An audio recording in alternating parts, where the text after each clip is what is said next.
welcome to Star Wars Music Minute, where we celebrate the music and sound of Star Wars 5 cinematic minutes at a time. I'm Chrysanthi Tan, not to be confused with Black Chrysanthemum.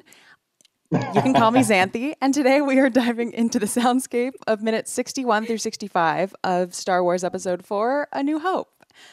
There's only one musical cue in this whole 5-minute span, just to get that right out of the bat. This is a whole 5-minute span, or really like 4 minutes and 30 seconds, where the sound design and the dialogue and everything else happening in the scene comes to the forefront. So it will be really exciting to talk about from a sound design perspective. This set of 5 minutes starts with letting the Wookiee win and ends with "That's no moon" getting dragged in by the tractor beam. Today, I'm really pleased to be joined by Triad of the Force. All 3 members are here. We have Nani, Gus, and Mo. Hi. Thanks for having us. We're so excited to be with you here. I'm really excited to talk to you all because you had me on your podcast, and I think we had a very I really liked the conversation that we had about Star Wars music. And it was very good. Yeah. Yeah, and I feel like I just wanted to talk to you all a little bit more about stuff. So here we are. We love talking. We love talking to you, and we want to keep talking. So yeah, this is really, really fun way to have a Saturday morning. Definitely. And with A New Hope, I feel like obviously we all come to Star Wars from very different places. And when talking about new media, it's easier in a way because we all get it at the same time. Like, I just made a Black Chrysanthemum reference, which, is only a character that's like 6 years old or something at this point, and was just, name dropped in, or just had a cameo in like one of the new shows, right? And that's something that, like, if you watch the shows as they come out, or like the movies as they're coming out, we all know like the origin of that story. But with something like A New Hope, like who know, like everyone, like some people like haven't seen that until they've seen other stuff first. For some people, that was like the first thing they saw. Right. It's something that it's like harder to trace the roots back to, and so that's why I think it's uniquely interesting or exciting for me to talk to people about A New Hope, because the stories of like what A New Hope means to people are so different. Yeah. Oh, absolutely. So let's have a bit of a listening party here. And I'm going to start playing the minutes just so the audience can also hear exactly what we're talking about. And if you hear something, say something. So, you know what I mean? So we'll be pausing a lot along the way to talk about what we are hearing. Does that sound good? It sounds great. Perfect. Awesome. Okay. Artoo.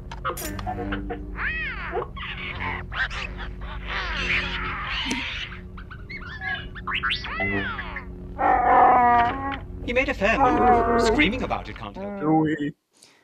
Yeah, I mean, right out the bat, I think one of the great things about just that snippet is that even before C-3PO starts talking, right, and starts explaining what's happening between Chewie and Artoo, the sound design is just so it's a way of storytelling, right? So you kind of already understand what's happening with the chirps of the figures and the holochess table, or the Dejarik, however you say it, and like Chewbacca's roars and Artoo's dome rotating, which I think is one of the things that really honed in a lot while rewatching this clip, is the sound of like Artoo's dome just like rotating every time like he's thinking something, which I think gives him a big childlike quality that makes it really special. But then something I really noticed about that clip as I go back to it was the hum of the lightsaber in the background, which I don't think I had ever noticed it. I'm like, oh, they're really telling the story of what's happening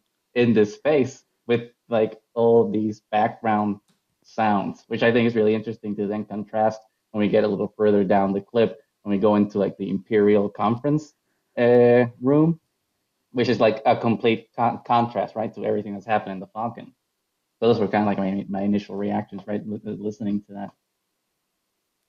Yeah, I think the first thing I really picked up on was that lightsaber sound in the background, because it's such a distinctive sound. Like, it doesn't matter where you plug it in throughout the movie, you know it's a lightsaber. So Mm-hmm. I thought that was really, really cool. And then obviously the sounds of the holo chess table are very distinctive as well. And then you hear, you know, C-3PO and R2-D2 and Chewbacca like all having this conversation. So you know immediately what scene this is just from the sound. Yeah, exactly. Yeah. Mm-hmm. And the lightsaber is really cool. Oh, sorry. Go ahead. No. Please go. It's just a quick thing about the lightsaber. That's also, I think, really, really, really interesting, at least to me, because that scene, right? We're looking at the chess table of Chewie and R2 playing, but you still hear the lightsaber, and then the next scene you actually see Luke using his lightsaber with the training remote, and the lightsaber there is much more active, and you hear the training remote moving around. So I think it's interesting to look at that with how they were using the lightsaber hum in the background while the chess is going on, because they don't overdo it, right? You don't hear like all the blast of the training remote and Luke grunting or whatever. It's just very subdued to let you know that that's happening, but not taking it over the top to kind of distract you from what's happening in the scene proper. That's it. Sorry, Mo. No, not at all.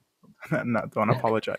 No, I was just gonna say, like, even, you know, like trying to just hear the sounds, like even if you had no idea what Star Wars was, it feels sci-fi. You have all this like mechanical and droid-like noises going on in the background. It feels like you're actually in a ship, if that makes sense, or like if you've been like in a like cargo container, you feel like that echo that's happening there. So I think like it's very immersive scene. Like if it's almost like the first time you feel like, oh, like I'm on a chip. I'm on a spacecraft. See, that's a problem with like pronunciating English words from Spanish perspective. Yeah. Cheap sounds cuter than chips anyway, so it's fine. True.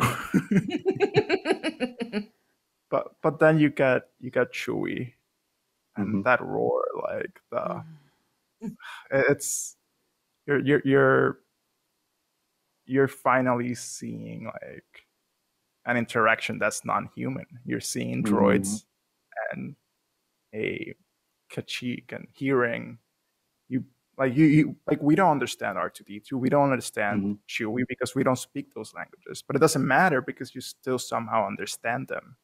And I think that there's like a very and it ends with like let Chewie play, like win. Let the Wookiee win. And it's almost like also, it's also foreshadowing. Like, isn't that like what Obi-Wan later will be doing? Like just letting someone else win. So that the moral end for this. I didn't even think of that. Neither did I. Holy crap. Like knowing when, and it's funny that impetus kind of comes from Han, but it comes out of 3PO's mouth. Just knowing when to not give up, but like knowing the right times to surrender, I guess, is what I take away from that. Yeah, that's deep. I want to like quickly add, and it's not only reflected there, but then, and I don't want to jump ahead because I haven't gotten there, but when Han is denying the Force, there's the only one who has like authority to actually like say like, oh, the Force is real, like watch me, says nothing. They're just like silently laughing, and they have no reason to justify. Like, so it's almost like, you know, I'll let you win this argument because it doesn't matter. I'm going to show you. Do you mean Obi-Wan? Yeah. Yeah. Oh, yeah. It harkens back to what he said, right? Who's the more fool? The fool or the fool who follows him type of things. He's like, oh, you're going to be a fool. I'm not going to go down this rabbit hole. You do you, boo. Basically. Obi-Wan's one-liners. Yeah, totally. He's like, I can't even entertain this right. We'll show him child's play. It's like I fought in the Clone Wars, and this guy is just I can't believe him. He's not the one that is actually responding to like the tweets. He's just like sitting there smug, like, okay, whatever, I don't care. Oh man. Okay, so a few things like already like in this scene, a few things that you all brought up was like in this scene we're not actually like seeing this is all not humans, basically, this whole scene. And it really makes me, it just occurred to me that like every sound that we're hearing here is a designed sound. And I mean, and like in even more so than like a film or even another scene, maybe with people in it, or I don't know, more familiar things that we also know from Earth. It's like, because this is a like fantasy world or like this completely made up world, it's like even the ambient sounds of it are things that were crafted and not necessarily just like copied from something very familiar. So it's like we have the ambient Millennium Falcon sound in the background, which Ben Burtt, you know, had to design the ambiances of all of these ships, including the Death Star.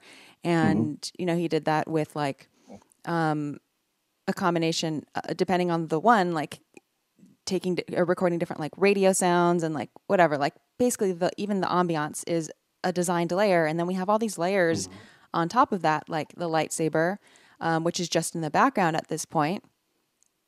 And then on top of that, we have like in the foreground, we have Chewie, which is a designed sound. We have Threepio, a designed sound. Artoo, every part of art like it is a designed sound. And the chessboard, which every like thing on the chessboard is a designed sound. So like this whole and thing, everything's iconic. It's like and it's like, and it makes sense. Like especially, like I think in Star Wars, at least A New Hope, something that I'm noticing is that like when there are new sounds, I think often we don't hear music the first time it's shown. And I know that like with lightsabers, that is sort of a thing in Star Wars, is whenever a lightsaber is on screen, there's no music for until later in this film.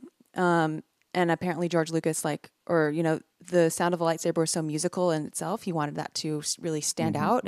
And Star Wars does this throughout the franchise too, of really taking out music in moments where you think normally there would be like really big music there, like in really exciting scenes. Oftentimes there's no music, and that's think of like the pod racing scene. There's the chase, the speeder in Return of the Jedi. Like there's no music for like significant parts of that. It's like the sound design is really in the forefront. All those layers, it's incredible.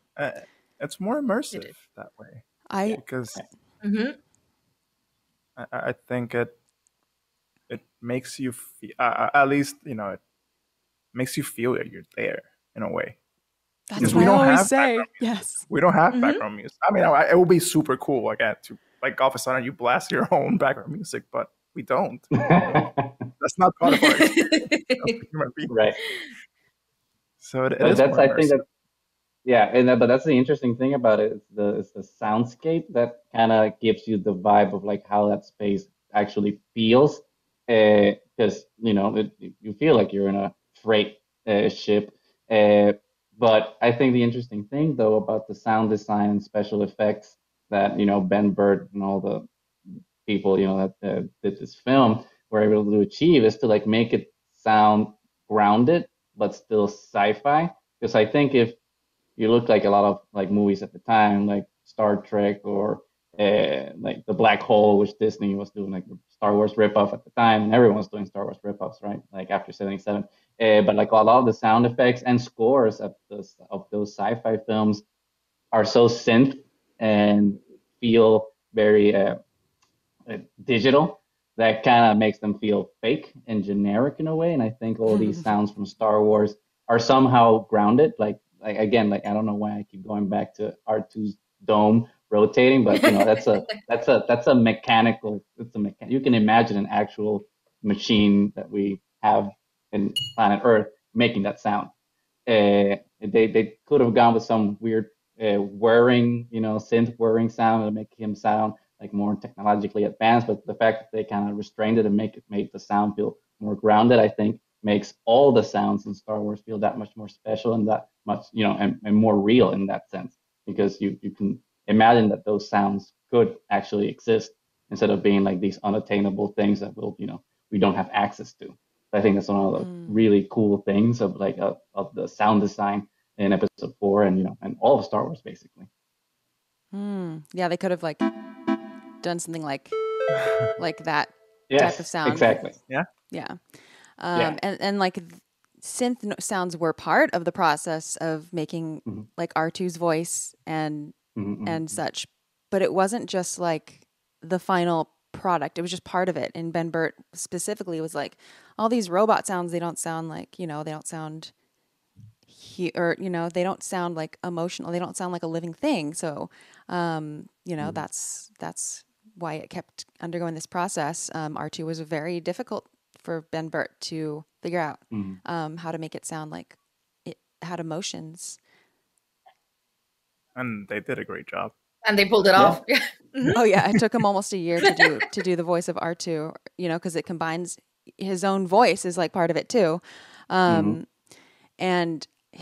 the Dejarik, all the holograms are actually Ben Burtt as well. Apparently, he was getting to the end of production, and the material, from the film just came in. So like he was running out of time, and was, the new footage came in for the Dejarik. So he was like, damn, have to design this sound now. And so he was like kind of desperate. It was like just in a rush, like put his own voice on them, and then like ran his voice through a filter, so that it sounded like tiny.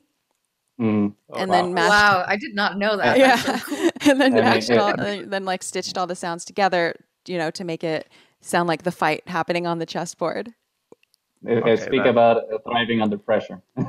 Yeah, I think it's funny because like so often like the creative process is really like over glamorized from like the audience perspective. Like, we think about like, oh my gosh, all of the thought and all of the like depth that must have gone into this sound, or like whatever. And sometimes things are done by necessity, and sometimes things are like they just happen randomly, or like, under pressure or something.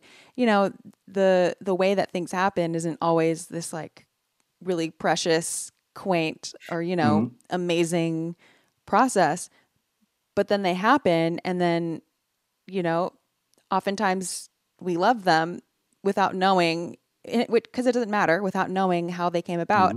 And then I think it's interesting because when the franchise like keeps reusing sounds, then I think it's really funny when like we try really hard to stay true to the original sound when it could have just been like this rush job, which isn't a bad thing. I think it's like cool to try to stay close to the original sound. But I don't know, as an artist myself, I always think it's really funny when people like latch on to my own music that I know that I made in a rush, and I'm like, that's really funny. It's just, yeah, you just never know. Yeah, it's one of those things where you could be like working on something for who knows how long, and it ends up just not making an impact on something you just put together a couple minutes. It's the thing that everyone loves. And I think that's one of the interesting things too with them. I mean, yeah, they are artists, but it's also their job. So it's like they're trying to meet a deadline. So, well, I need to do this sound so so we can push the movie out. So in that sense, it's kind of interesting to see like that combination of art and work, because the two things coexist in cinema and a lot of other fields. But at the end of the day, like, Ben Burtt had to hit a deadline. And then by magic, basically, he created magic. And these sounds that we're just all in love with now and basically worship, that have defined the saga, are just, something that who could have imagined, right? That every single sound would have become like this iconic and important to the fabric that, defines what Star Wars is. Because take any of those sounds out, and it's not Star Wars anymore. Star Wars is like the whole, combination of everything. John Williams' score, obviously all the costume design, but also all the sound effects are especially unique to Star Wars. I think it's just a beautiful thing because it tells a story too in the background without, having to hear Han or C-3PO say anything. Everything that's happening kind of tells a story. It was like audiobooks before audiobooks were a thing in a way. Yeah, there's so much that makes Star Wars uniquely Star Wars. I think it's really funny when people talk about stuff and will throw out phrases like, oh, this doesn't feel Star Wars, or like, this isn't Star Wars. And, like everyone has a different concept of what constitutes Star Wars, which is like why later when we get to the questionnaire, like there will be that first question. But the sound of it and like all of the creative elements that are consistent throughout it, I think are a through line for me, like too. Just as much as some of the other elements, like story. There was like that, there was a viral tweet going around that was like, if you could change the name of Star Wars to something else that didn't have wars in it, what would it be? And it wasn't like a serious thing. So like no one needs to, no one needs to get angry. It's not happening. Okay? Yes. It was just like a theoretical, like what if it didn't have the name, what else could it be? And the responses were very fascinating. And I thought like I would, for me, the word wars is very part of Star Wars. And even though like I don't like wars, but to me, Star Wars doesn't imply that it's a story about wars happening in the stars, which is, I think, a literal thing that people will say. Like, look, it's literally Star Wars. What do you expect? It's supposed to be Star Wars. And for me, the name Star Wars isn't just that it's oriented around war. It's the fact that the symmetry with star, it's the way that it looks in typography, it's the coolness of it, it's the brevity of it, it's like the style around this, like the style of Star Wars. It's not just the fact that it's wars. It's like it's because it looks cool and it like has this style and it's like, that's why I think Star Wars is like an adequate it's an adequate name. It's an adequate name. Despite wars, and I don't think it's about wars. I think it's about the style. Yeah, absolutely. I mean, the design, right? It's just so iconic, and because again, we were talking about iconic sounds, and now we're talking about iconic logo types. I mean, the first, I don't know who this. I had researched this a couple of months ago, but I totally forgot who did the design for the Star Wars logo. But good job, because that's just timeless. You did it, and you didn't have to change it, and it's been the same way for 40 years, and it just, like you said, it just looks cool, and it will always be cool. So good job to that person. I'll remember it. I'll look up your name and remember it forever, because you deserve everyone to know your name. Remember it forever, except for today. Except from now on, when it matters. Exactly. Sorry. Wow. It's a thought that matters. Yeah. I'll put the name in the show notes. How about that? So everyone can now Thank know. you. Yeah. So Chewbacca, those are some other. That's another sound. What do you all think? I love it. Yeah. Well, yeah, Chewbacca is one of your favorite characters, though, right? Chewbacca is like my spirit animal. Oh. In a way. It's a big, hairy thing that it's hard to understand at times, but everybody seems to want to give a hug to, so I'm cool with that. Well, but that's interesting you say it that way, because aren't we all a little hard to understand sometimes? I mean, he's roaring and whatnot, but sometimes we use our words and people don't understand us. So I think that's an interesting way to kind of look at him. Yeah, he's misunderstood, but we're all misunderstood at some point, right? But Chewbacca doesn't get subtitles. No, I think that's really cool. That's the beauty of it. Like, sort of.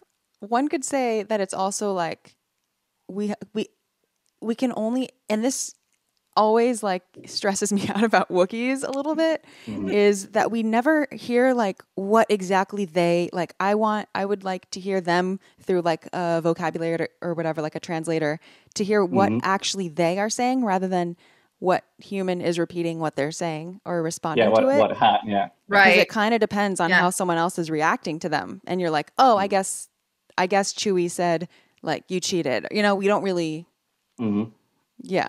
What if like someone's just misinterpreting? Like, what if they're Which is really interesting, because he did have lines. I mean, if you look at the behind the scenes stuff of like when they were making the movie, Peter Mayhew actually had lines that he was saying on set. So like there is a script and there could be subtitles because he is saying things when they're filming. So I think it's interesting that they choose to, for example, give subtitles to Greedo and Jabba, but then not Chewie. I don't understand how those decisions were arrived at, but it's definitely telling that Chewie, we're kind of left to imagine what he's saying, and maybe that's the purpose, right? We're imagining, so we sympathize with him more because we're making it up. So like he's more part of us because we're filling in the blanks for him somehow. Maybe I don't know. Or and I'm here to defend my fellow Kachikians.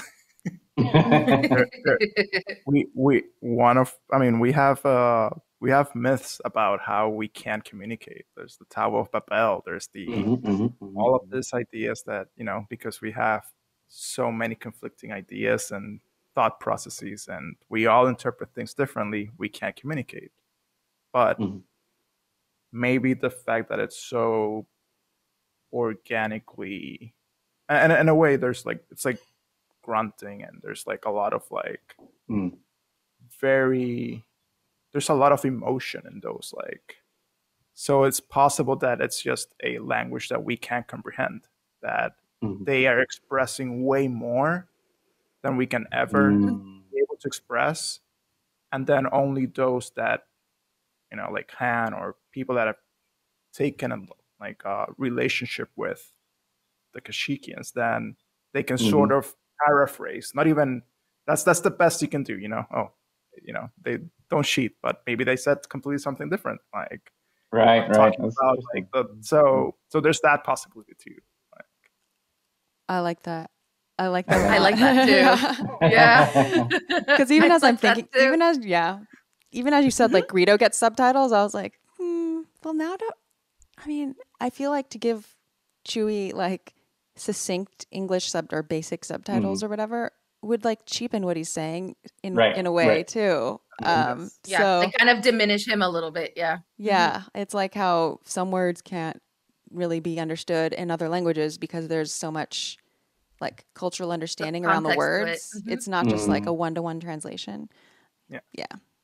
Oh, I mean, Chewie's obviously based on George Lucas's dog and that relationship that he had with him, and so in a way, I mean, I don't want to like diminish his role and say that he's Han's pet, because in any case, Han is Chewie's pet, considering how old Chewie is. But maybe that was the subtext that like they're trying to code into that relationship for us to be able to understand like our relationship with our pets, and how even though we can't understand them, but if your pet is like barking or doing X or Y sound, you kind of have that close relationship to it, that what they want without having to understand their language, and vice versa.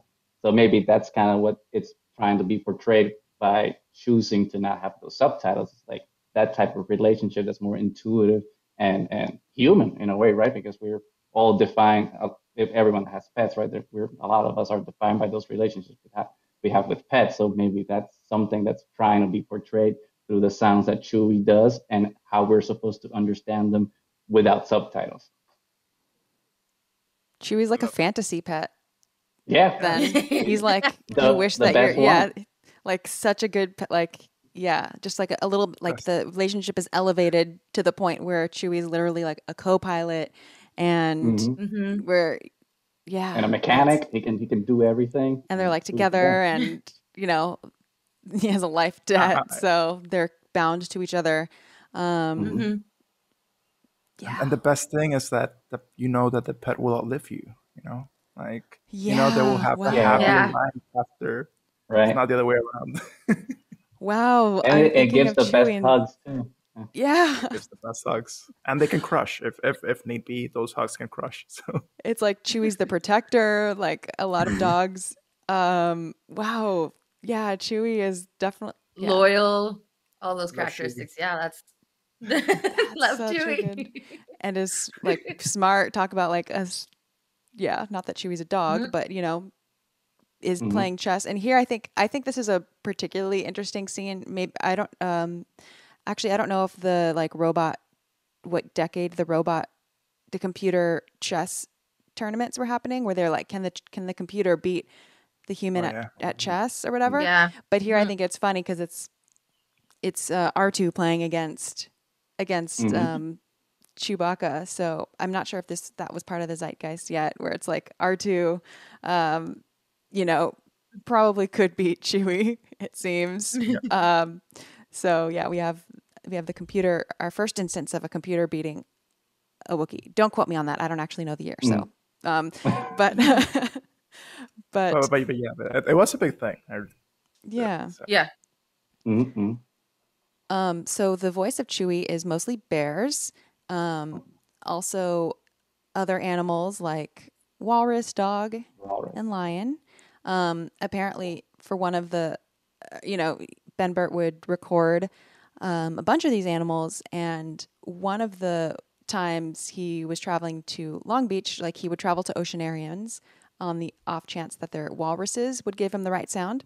And so he visited a marine land of the Pacific, it's called, in Long Beach.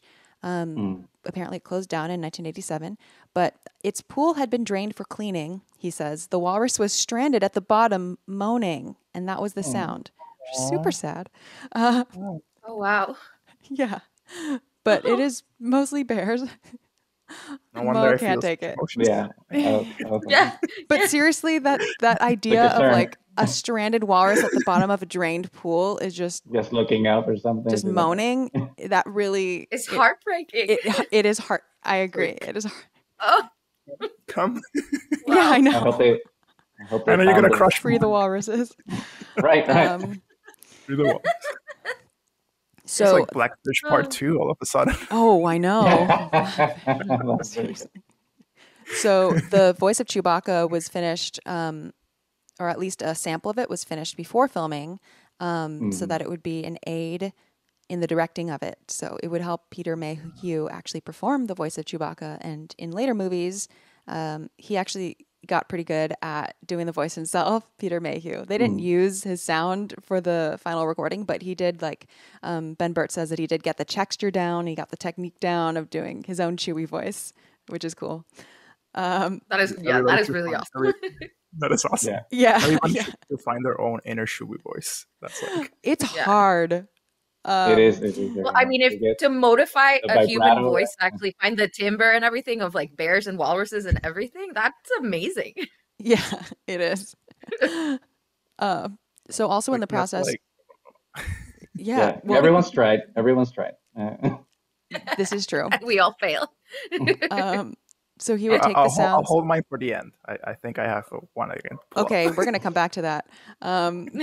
So Ben Burtt would take the sounds and he would like sort of categorize them into different emotions. So like he would have a ton of sounds recorded and he would kind of make a collection of the sad ones and then like the ones that sounded like questions and the ones that sounded like angry and such, so that when it came time to like make them, stitch them together or like to the film, so that he could pull from a collection of like sad or if it was a sad followed by a question, he could like pick one from sad and then pick one from question or whatever. So I think that's a cool way of grouping them, and it's an insight into his like workflow. Right. And this is before computers, so it's interesting how he would be able, because right now you make folders and you have everything organized pretty quickly and efficiently. Back then, I would imagine it's a little more complicated to keep these libraries, right, cataloged in that way. Yes. Yes. That's Yes. The last thing I'll say about Chewie before we move on is that if you think of the design, like the visual design of Chewbacca, like the costume and the mask, the sound of Chewie is believable inside that mask because, but this is from a Ben Burtt interview, he says, the sound a bear makes is from the back of its throat. So there's no articulation with the lips to form consonants, and the mask of Chewbacca, there was no lip articulation in it either. Right. He could only open and close the mouth. So because of that, like the sound of Chewbacca was realistic. Because now that I think about it, like I never really thought about that before. But it would be super weird if we saw like Chewbacca's lips like doing like detailed work, and then you only hear this like Chewbacca. That would be creepy. The growl, yeah, that would be really creepy. Yeah, I imagine it almost like in Force Awakens when we see like his toes for the first time. I'm like, whoa! I never thought that. That's more articulation than expected. Yeah. And then likewise, if you heard a sound that was like really, it sounded like there was lip articulation, basically like consonants and stuff coming out of a character who's only opening and closing its mouth, that would also Yeah. it would also be like mask, like it would really read as like puppet or something like that. Fake. Yeah. Yeah. Mhm. Like, So like that viral Chewie video that was like, I don't know, a few years I ago. didn't see it. It was like like a child's mask. And Chewbacca mom. The Chewbacca mom. And like she was just like laughing and then everybody ran out, like bought it all out because it just became viral. Oh, okay. I remember Chewbacca mom now. Yeah. Yeah. She was a thing for 5 minutes. So yeah, okay, so let's move on now. I will say I also really appreciate the dome rotation, Gus. So I'm glad you mentioned that. I think it's a very underrated sound because his bleeps and bloops get like all the attention, but the way that his dome just rotates, like his neck is turning or whatever, that's one of my favorite sounds. It's so delicate, right? It doesn't sound like a harsh movement. It sounds like it's just Artoo is supposed to be kind of a child like proxy character, and the way like his dome sounds. And I like how mechanical it is. Right, but it moves delicately, like you would imagine a robot child might, I guess. So I don't know. I kind of honed in on that a lot rewatching this clip because I don't know. It was something that really stood out to me. It's really special. I don't know, and I keep going back to it. So I'll make it my text, my text ringtone now for some reason. That's awesome. It's not wise to upset a Wookiee. But sir, nobody worries about upsetting a droid. It's because a droid don't pull people's arms out of their sockets when they lose. Wookiees are known to do that. Are they? I see your point, sir. I suggest a new strategy, Artoo. Let the Wookiee... Or the dome rotation. The sound that comes just from the back of his throat. And that, yeah.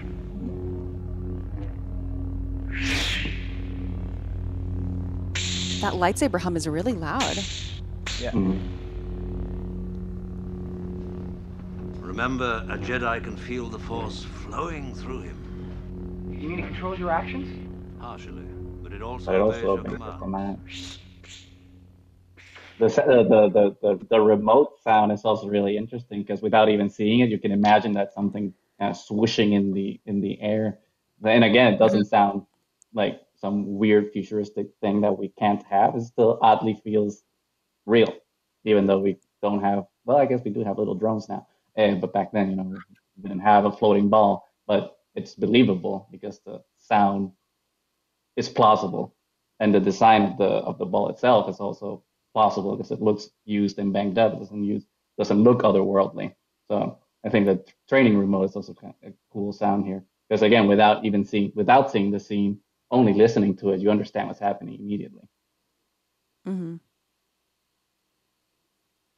Yeah, and you can tell that now the focus has shifted to Luke with his lightsaber because the sounds become way louder. The lightsaber itself, the remote, you start hearing the remote for the first time, really. Yep. Yeah. So exactly. It's so well done that, just by listening to it, you can hear that the focus has shifted to different characters just from that sound. So it's amazing just to be able to pick this up because you don't really, if you don't pause and do this and like analyze 5 minutes at a time, you don't pick up on a lot of these little details that make you appreciate how amazing and all the work that went into making this world feel real. And that's why we love it all these years later that, it's a galaxy far, far away, but we feel like we could be a part of it. Yeah. Yeah. That's what we were saying before, right? It's the attention to detail that all these designers are having with designing the scene, right? They're not just throwing sounds, they're trying to tell the story. Like you were saying, Nani, before, the focus was on the holochess and the Dejarik, and those sounds were the protagonist, even though we had the lightsaber hum in the background, so you understood that something was happening to the side. And then once it shifts, like that sound comes to the forefront, it's more dynamic too. And it's just like, okay, now Luke is the protagonist, like in this segment, which is really awesome way, right? I mean, they won the Oscar, right, for best sound design in that year, if I'm not mistaken. I should know this, but I don't. So I can't confirm, I'm going to fact check myself right now. Okay. yeah, I for some reason like things about like awards and everything just like slips by my brain. Yes, Like same. trivia That's tends to slip by my brain in general. Yeah. They Yeah. won best visual effects, best production design, and best sound mixing. Oh, okay. So that's okay. So the mixing that makes actually, sense. the mixing of it, which is kind of what we're talking about, where it's like the different layers of it. It's you know there's so many different sound categories, but the mixing of it is exactly what we're talking about, like the layers of it and you know the different levels of it, and also like the panning, which plays into it as well, and all these other things. I'll have to make sure to export this in stereo so that people can maybe hear some of the panning. But yeah. So anyway, here we're getting like Force 101. Yeah. Yeah. And then I wanted to add before we get like I think this scene like contrasts so well with the other, because the other you had a lot of background and sounds at the same time, but here, and I appreciate the music and the sound and everything, but I tend to appreciate also the lack of sounds. Mhm. I think that brings a lot of like gravitas to a situation, if that makes like it shifted from like, okay, yeah, we're just like in a spaceship and they're playing chess, to like, oh wait, what's about to happen is more important. Mhm. There's some, and it's like the silence between the swish of the blade that gets me. It's I think it's just like beautiful, like, oh, there's no sound for a little bit, and then there's another sound, and then Yeah. like the silence complements the sound very well, like back and forth in a weird way. I mean, there's always the hum of the falcon always in the background, so you Yeah. always feel that, but it's a texture, right? It's still silence in some way because it's it's white noise. That's the white noise of the ship taking them to their destination. So it's one of those things of how to know the difference of when to be bombastic and when to be restrained. I think it's one of the great things about this whole scene, because it teaches like it, and especially like towards the end when we see like John Williams' score show up finally, it's kind of a master class of how to incorporate all these elements in appropriately for the scene. Because nothing is out of place, everything is what it needs to be to complement the story that's happening. Totally. First of all, I love music, but I love scenes with no music, like maybe the best. They make me feel they draw me in emotionally in a different way, in more of a way that is like me coming to my own conclusions and me figuring things out alongside with the characters on screen. It's like there's less hand holding when there's no music. And it's a really intimate experience that I love to have in films. And I feel like not all films provide in the same way. I think it's a mixed characterization that I often hear that John Williams movies or whatever are like bombastic, because I don't think that's the case, at least not with Star Wars. I think there's lots of moments of intimacy. Yeah.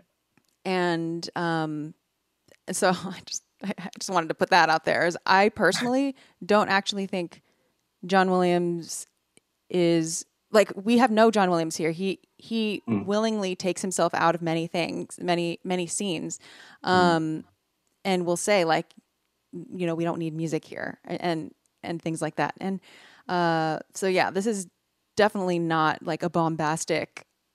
This is definitely not a bombastic score to me. No. It's appropriate. And again, this is a really important like scene, because this is, like you were saying, this is the Force 101, and Han Solo being like, "What are you talking about? This is mumbo jumbo. This doesn't exist. It's nothing."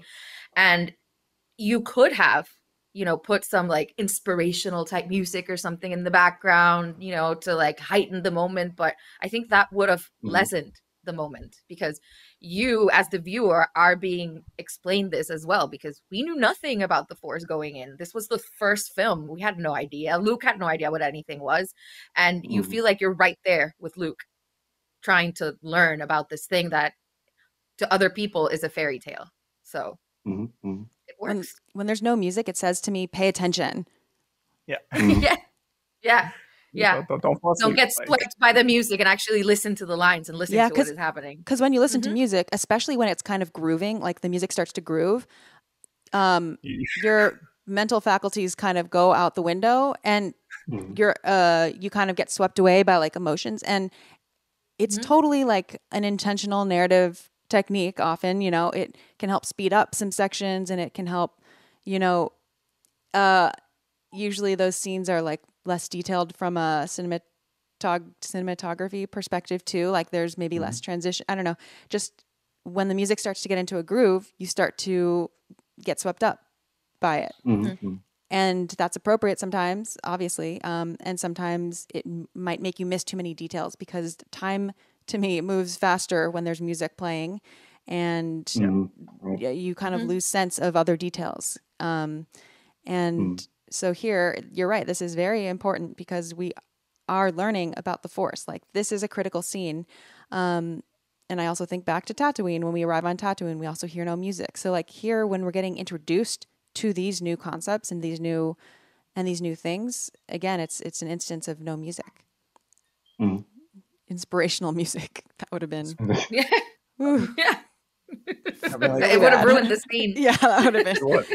Would have made it really cheesy. And the thing is, like, we're talking about something that is like hokey here. Like, it's kind of a delicate balance here. If you want to take it seriously, you probably don't want to have like spiritual music in the background here while it's being introduced. Unless you won't have like chanting monks in the background. Yeah, I think it would have too much. It would have been too much. Yeah. Right. I mean, it's kind of like in Empire Strikes Back, right? When Luke goes into Dagobah and he meets Yoda for the first time, there's no music in that interaction.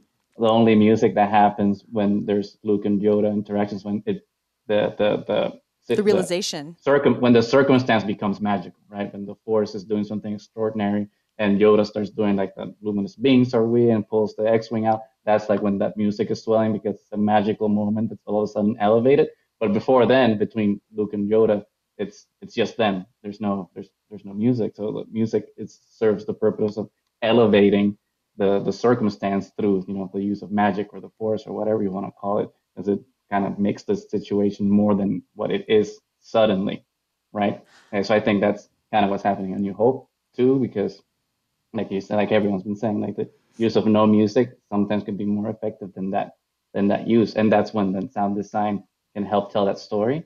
Because then when everyone was telling that, I started to think about scenes that you would think that would need to have music, but counterintuitively don't. And I started thinking about The Dark Knight Rises, not to switch franchises here, but in Dark Knight Rises, when Batman is going to fight Bane for the first time, you would imagine that scene would be, like war music. Batman's going to kick some ass, right? But that there's no music at all. It's like they're just fighting with, not in silence, because there's no music, but it's not silence. It's just, you just feel water, the rain dropping down around them. That's all you hear. It's just like their fists landing and punches landing and water running down, but no music. And it makes the tension of that scene that much more impactful because the music is pulled away from it. And in that sense, I think that's one of the important things of like how John Williams has used music in Star Wars. It is restrained and appropriate for the scene that it's introduced or not introduced in, right? When we talk about like, we have a dog on screen. Is your dog's name Chewie? No, her name is Dory, actually. I would have named her Chewie, but she was adopted, and that's the name. Also, you're the Chewie. You're Chewie. I'm Chewie. Obviously, when we talk about like whether silence or music is appropriate for a scene, obviously that is eye of the beholder, ear of the beholder. But those choices affect different outcomes and give a different valence to what we are seeing. So the Dagobah example is really good, and it makes me realize that like actually we do hear music when Luke is talking to Yoda, but it like kicks in when it's dawning on Luke, oh crap, this is Yoda. Like it signifies like sort of a change, like a realization of like a feeling, like a feeling that's dawning on him. And music is like, to me, is like often feeling. It's like, especially when it follows silence, when music blooms out of silence, it's like when a feeling dawns upon you. And similarly here, you know, when we get to the end of the 5 minutes, when we first hear music is right after it dawns on them that they're in trouble. And that's when the music, that's when the music comes in. So it kind of signifies that like emotional shift, you know, but before then we don't, we're kind of in a holding, we're kind of just chilling. We're kind of in a waiting period. But yeah, the whole architecture, not to drop in an architecture term for while an architect is here, but you know, the architecture of a soundtrack or of a score is really sometimes more important than like actually what the sounds are themselves. It's like the structure of it and how it, you know, works with the other elements to like hold up this whole film. So yeah. So cool. It's interesting. Like, and even I want like a little bit at the beginning of this segment, you have like the first like morality issues rising with like droids, because Threepio asks like Han, like, oh, like how come nobody thinks of droids? And we now know that the droids in Star Wars are conscious beings.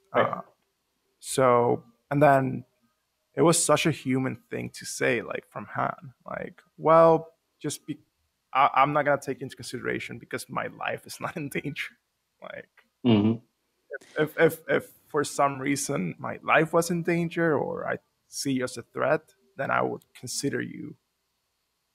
But you know, you're just a droid, and we can always shut you down. And it's like, it's such a human thing. Like, you know, we're the inner workings of Threepio's mind there are really interesting. And also Han, like that whole segment can come off as like just jokes and like just Han saying funny stuff and whatever. But like, if you really think about it from like, I don't know, an evolutionary perspective or like just a survival perspective, like Threepio was a very by the book person. Like he's like, you know, he's the first person to rag on Artoo, but here he's like, you know, rightfully saying like, no, Artoo is winning, or like, you know, Artoo made a good move. Like, what's going on? Like, you know, he's the one that will hold you to task when you're breaking a rule, or, you know, he will say that. And then once Han, and then he's like, nobody worries about upsetting a droid. And to him, that's not even like an emotional, that's not even like a justice stance that he's trying to take. He's just saying that. And as soon as Han's like, that's because a droid, you know, it's not going to pull arms out of their sockets when they lose. Threepio immediately switches, like even despite like he's by the book and everything, like he does that calculation and is like, new strategy, let the wookiee win.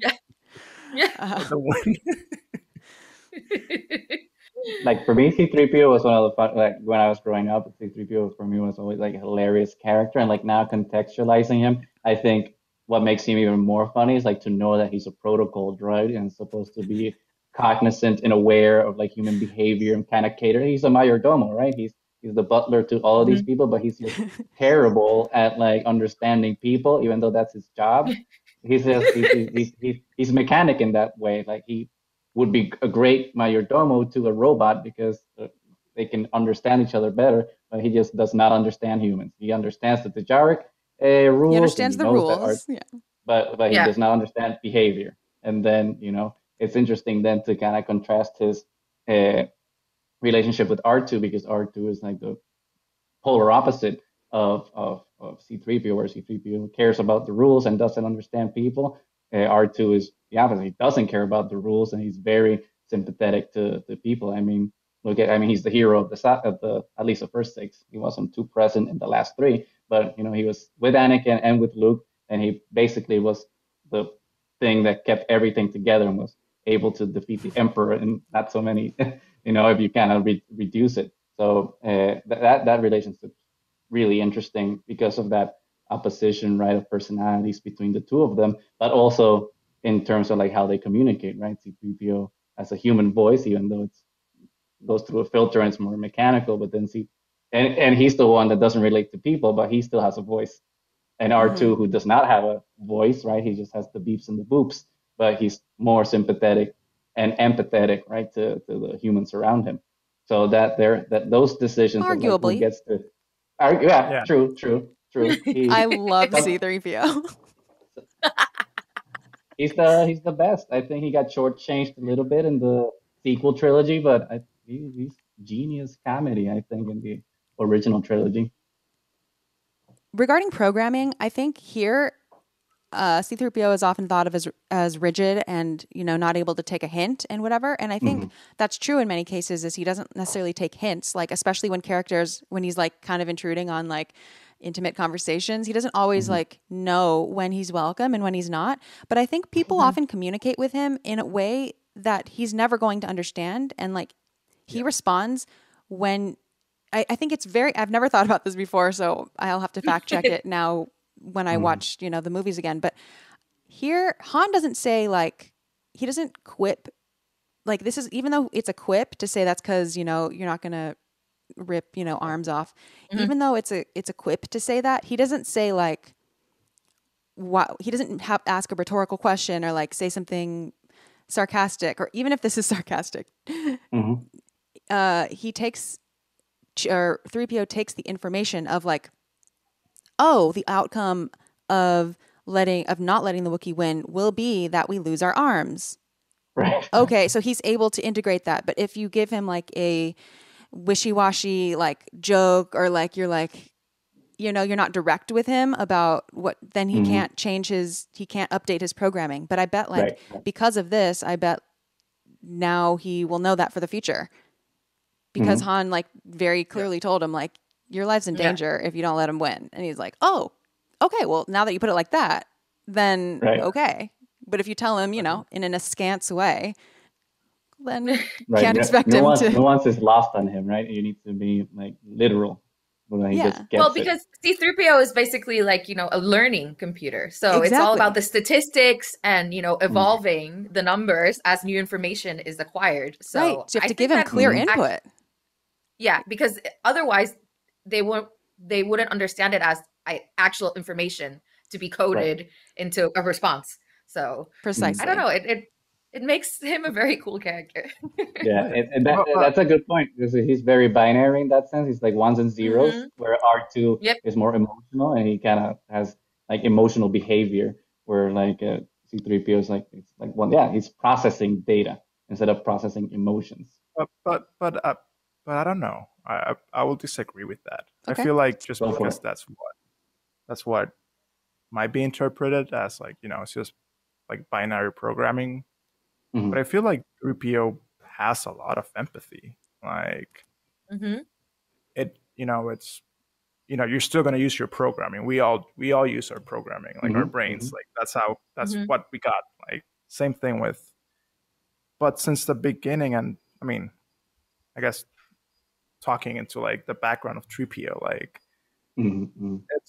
it's always been designed to actually try to understand people. Like it's not 3PO's fault that the protocol programming is just takes certain inputs. And so it's in a way, R2 is, that's why R2 is like, they're like frenemies, because R2 actually can communicate with 3PO in a way that 3PO can relate to, and like, but not with humans. But that's not because lacks empathy. It's because that is simply just not how the brain works for 3PO. And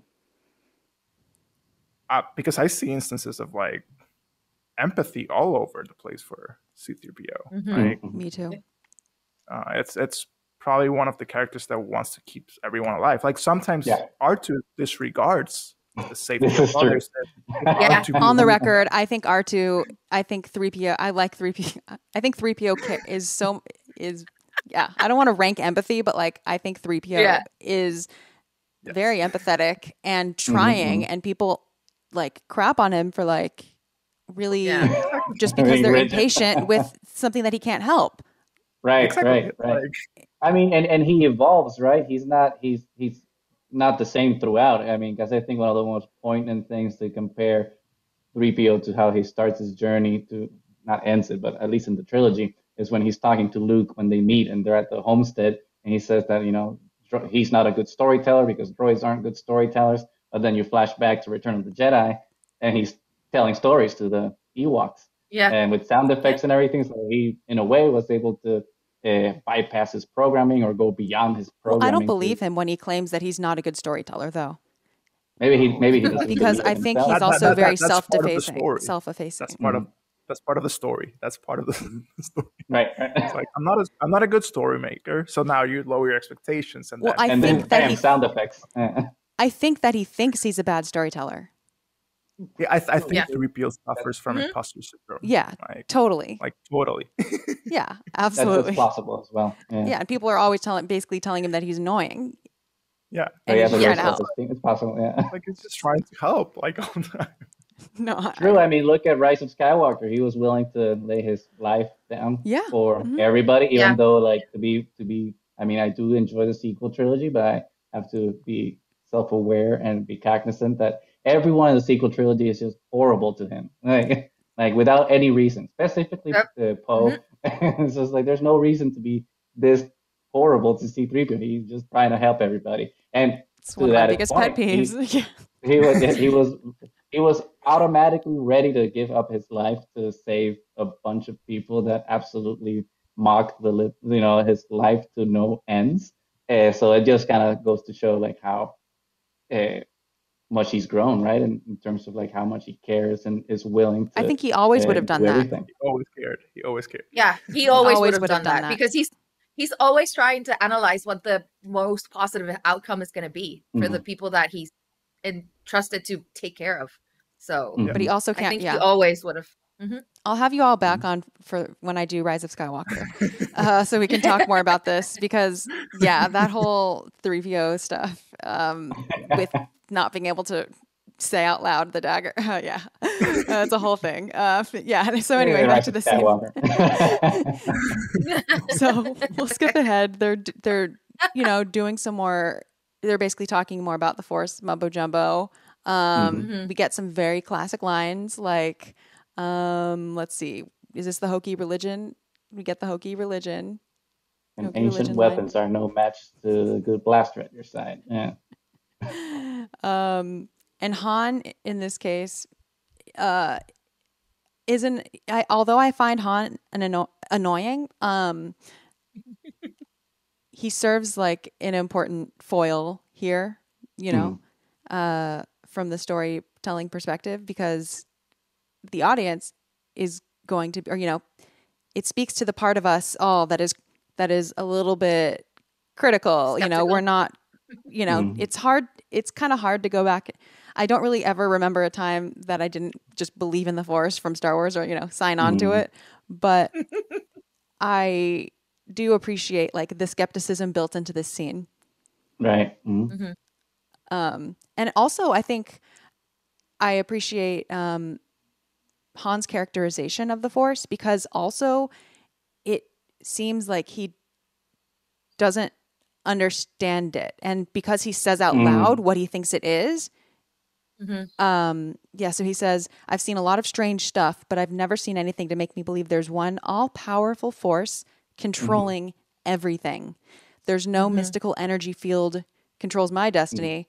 Just a lot of simple tricks and nonsense. So that tells us what he thinks the Force is. Right. Which is really interesting because as you were saying that, it just reminded me of the scene when they're in the Empire, right? When they're at the Death Star in the conference room. And it's basically that proxy character for Han and I think it's Admiral Mahdi, I think it's his name, who starts arguing with Vader about like, you're Sorcerer's ways and hope. And he's telling Vader that he doesn't believe in the Force either. It's like, the Force didn't give you the clairvoyance enough to find the stolen plans and stuff like that. And then Vader's like, well, I guess I'm going to have to whip out a little Force here. You can understand that it's real. Yeah. The Force choke.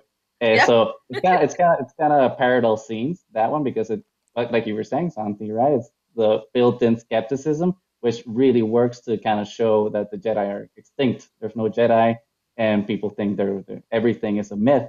And it's really well done in that way, because you don't have to go extremely out of your way to say, like, look, there's no Jedi.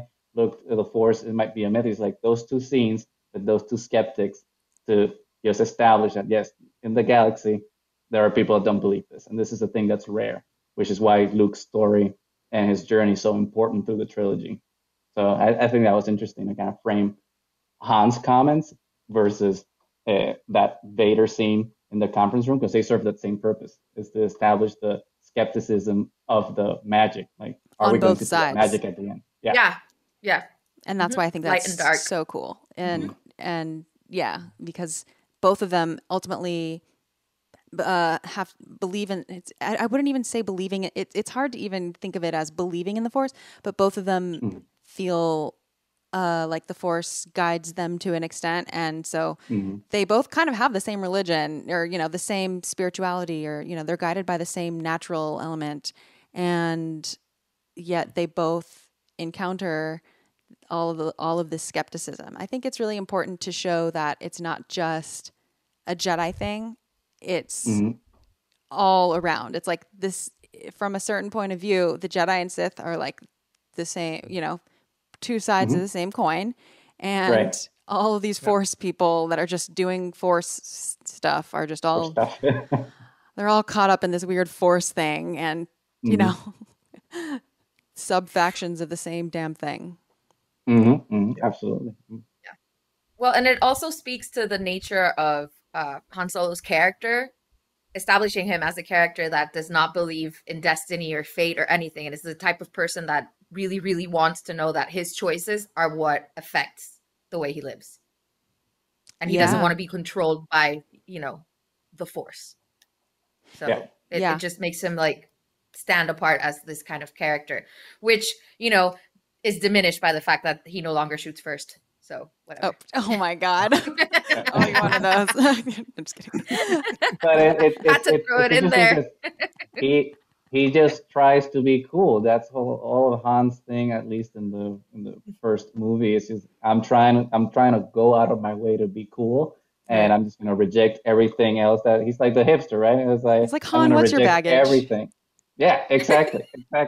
It's like, oh, you think that's cool? My blaster's cool. It's like, I don't need your stuff, because look at me. But that's also like a very immature. Like, yeah. And the contrast, because it's almost like a little speech on like, oh, the Force doesn't exist because of this, and with the confidence, because confidence usually, I mean, I don't know, maybe I'm jaded, but if I see someone talking like that, maybe they haven't considered the whole everything. It's the what's it called, the Kruger effect? I forgot the name of it. Dunning-Kruger? Yeah. The less you know about something, the more confident you are about it, and the more you know, the less confident you are. And that's Han to a T. He's like, he doesn't know anything about the Force, but he's absolutely sure that it does not exist. Speaking like he's an authority on the subject. Right, and Obi-Wan's on the other side of the spectrum, right? He knows because he's a Jedi Master that was on the Jedi Council. He's like, I'm not even. And that's where you see, like, that's the mastery, because like I feel like if, let's say, it was like a younger Obi-Wan, I'm sure they would have tried to explain to Han how the Force exists. But this is like an Obi-Wan that's like, I understand. I'm not even gonna engage. Closing Twitter. I'm not gonna engage. I'm not gonna engage because by what you said, I already know you're not gonna even try to get it. Like, so I'm just gonna show you, and then just proceeds to just show, and that's the beauty. Like, you show, you don't say. Like, so it's like that mastery and growth that comes from it. And setting up Han as this really cocky character, like, to George Lucas and Harrison Ford's credit and everything, is like, they, coming out of his mouth, these things sound so cocky that, like, if another character who maybe had more nuance no, not that he doesn't have nuance, but like if it were another character that we see being less confident at times, saying this stuff, it wouldn't really ring as like actually something that Han would say.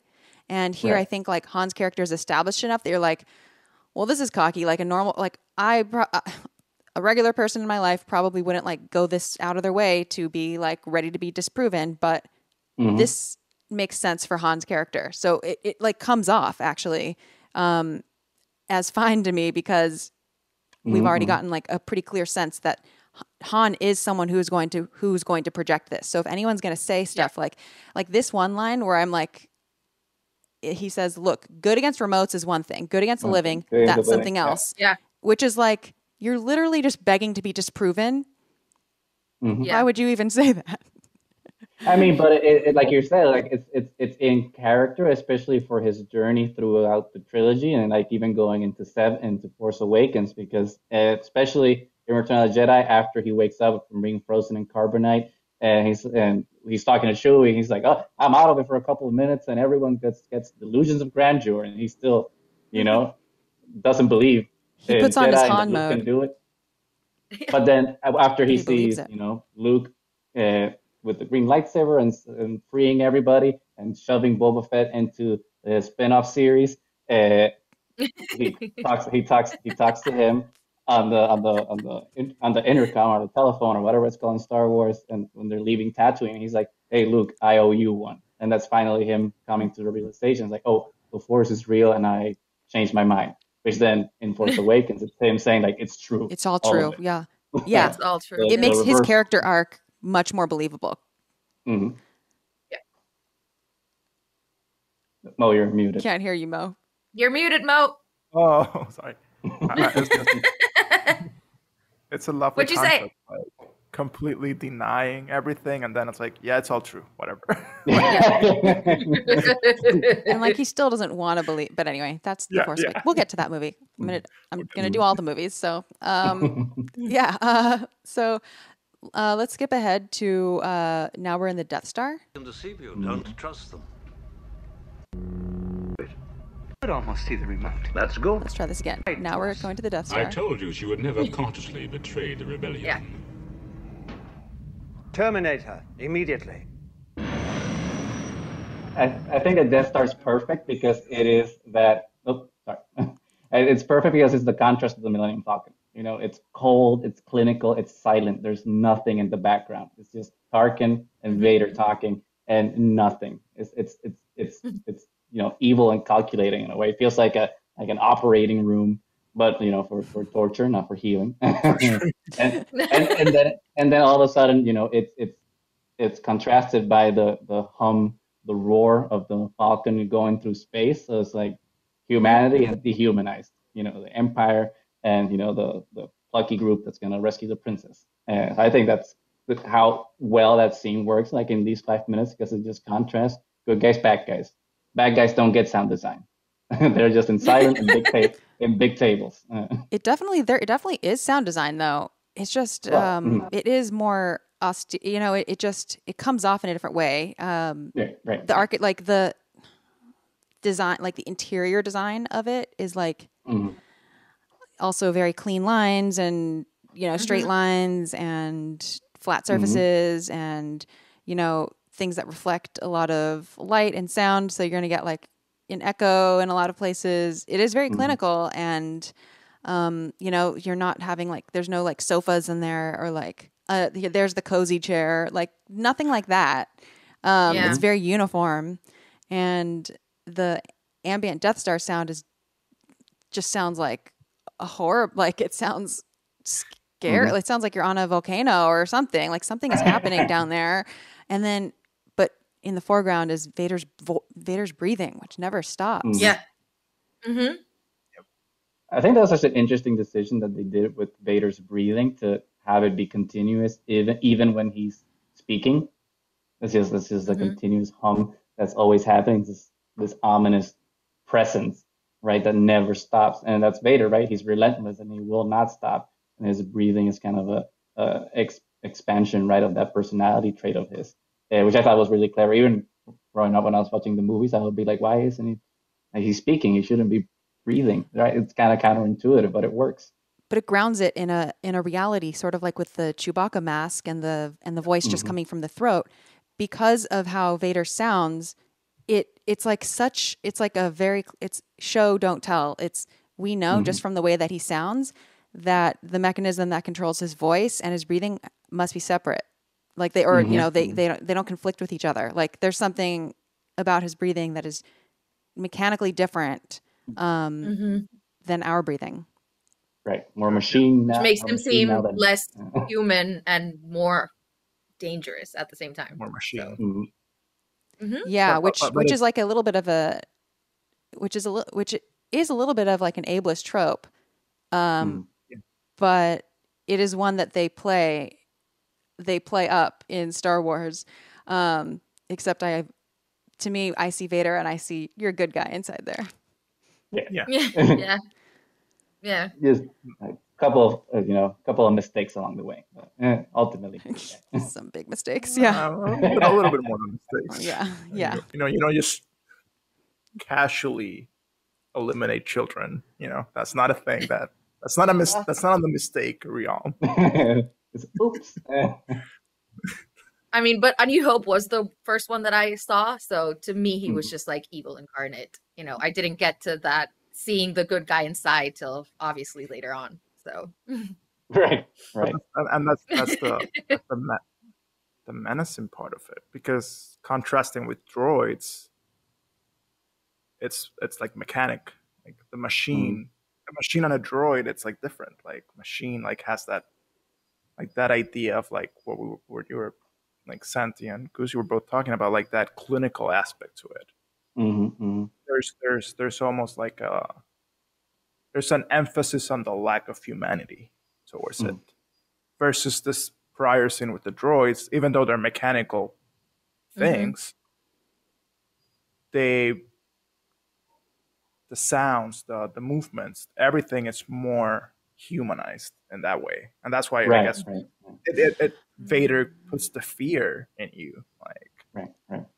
I think what you're talking about is like, well, the assumptions that we put on like a human and a robot. So for a robot to have, even though they're both, if you consider the droids and Vader as both a mixture of living and robots, if you consider them both part machine and part alive, it's like different flavors. And for some reason, like we think of robots that have human qualities as being like more human, like the fact the human parts stand out. And then if it's like a human with droid qualities or like machine qualities, the machine part is what sticks out, even though, technically the human is still going to be a higher percentage of human than the droid. Yeah, there's something. Yeah, that's interesting.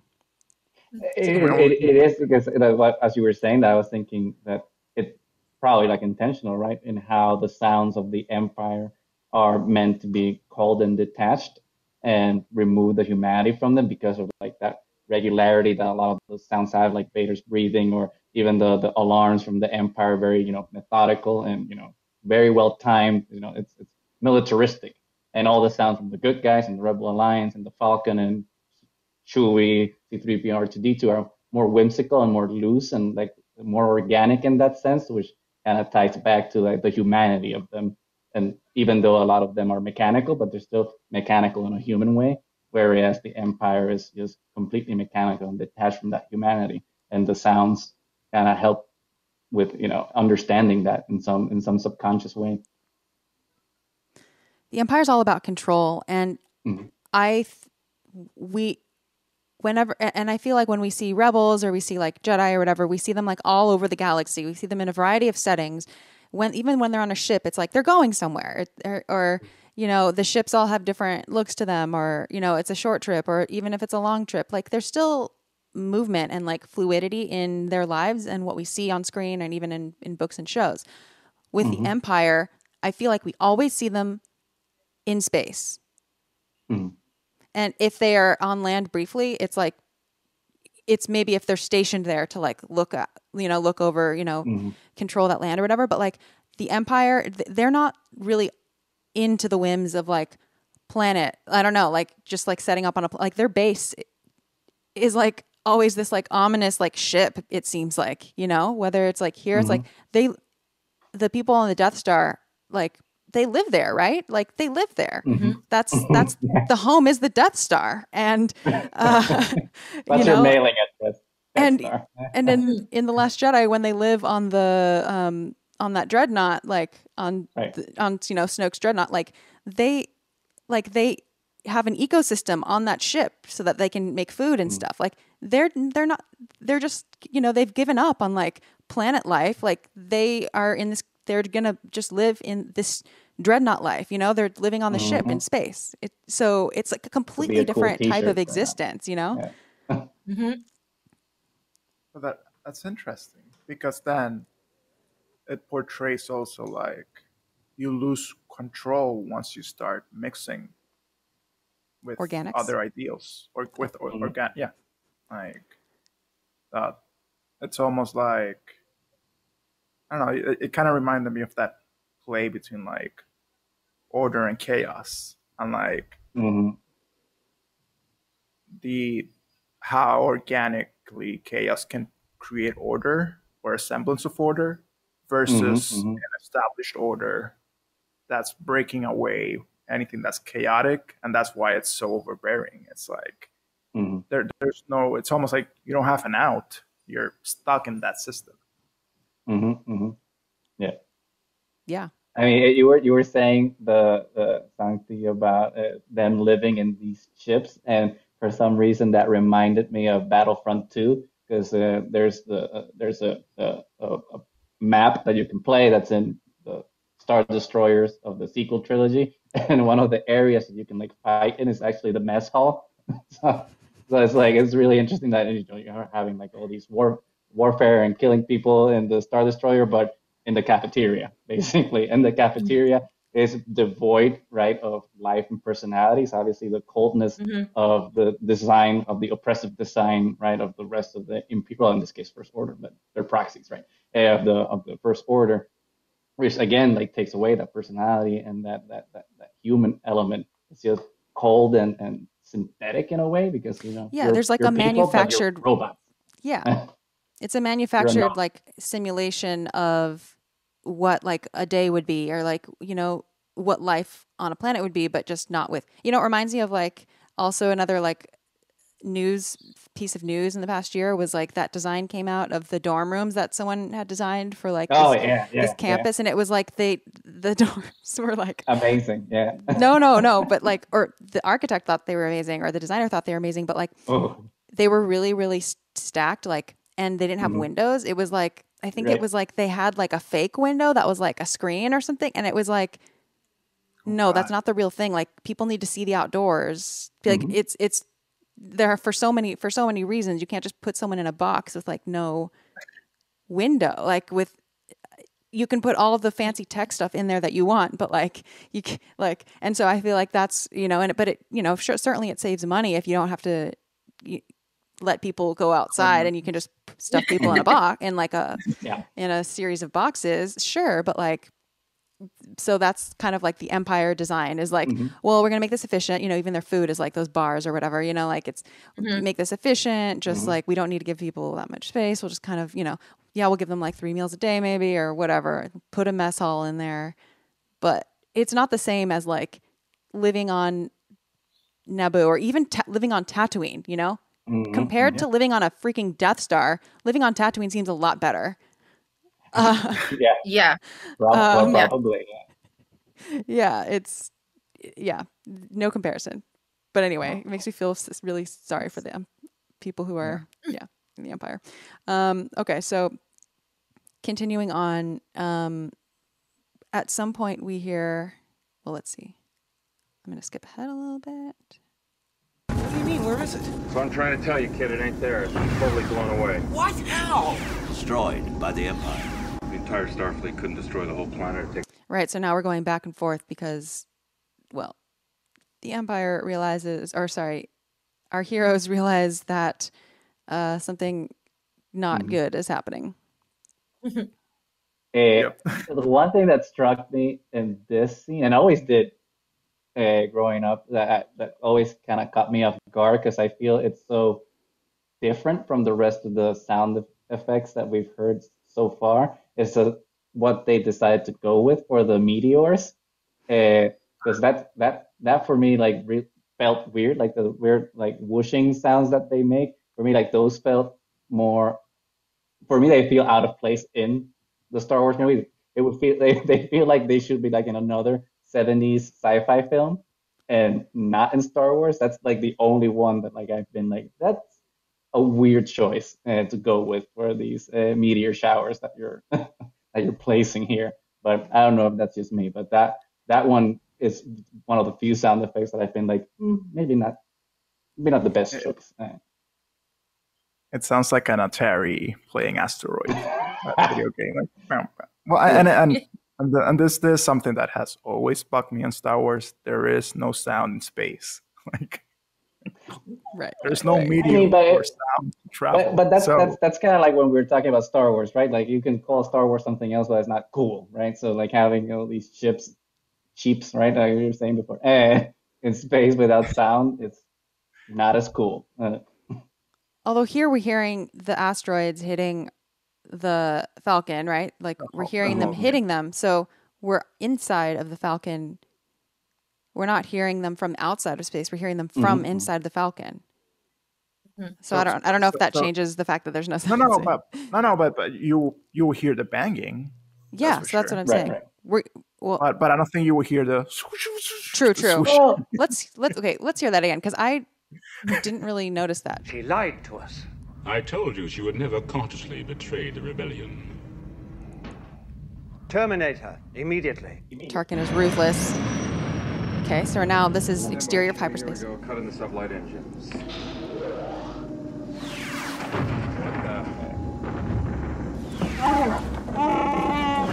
We come out of hyperspace in a meteor shower. Some kind of asteroid close on any of the charts. What's going on? Our position's correct, except there's no Alder on. What do you mean? Where is it? So I'm trying to tell you, kid, it ain't there. It's totally blown away. Oh, yeah.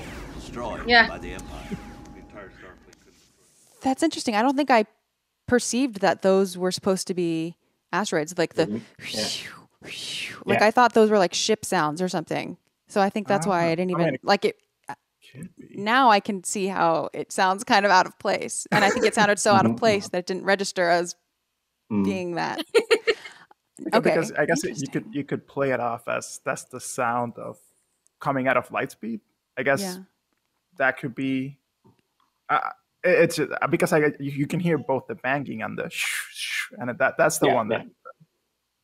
It sounded like to me like something being activated in the ship when that is being happening, because it kind of reminds me of like the wash of it and the like the shape of the sound, like there's movement, which I guess is supposed to be the movement of the asteroid, but it sounds like the movement of even like opening up a lightsaber or something. Right. Interesting. We'll give them the benefit of the doubt that it was. We'll give them the benefit of the doubt. But even then, I don't know, like all the hum of the Millennium Falcon and like the sound of the engines all sound. I mean, I'm not gonna say it sounds like a muscle car, but it still feels grounded to me. Like I keep saying this, but like real world engines I can believe. And then like those whooshes, even if they were the Falcon, at least to me, they still sound different from the consistency that the rest of the sounds have within them. They're like an outlier in like how they sound versus how everything else sounds. Yeah, the frequency is definitely in a different place. Like it doesn't, it stands out. Now I am interested in maybe the sound has evolved in the different editions. I'm not sure. I'll have to go back and check.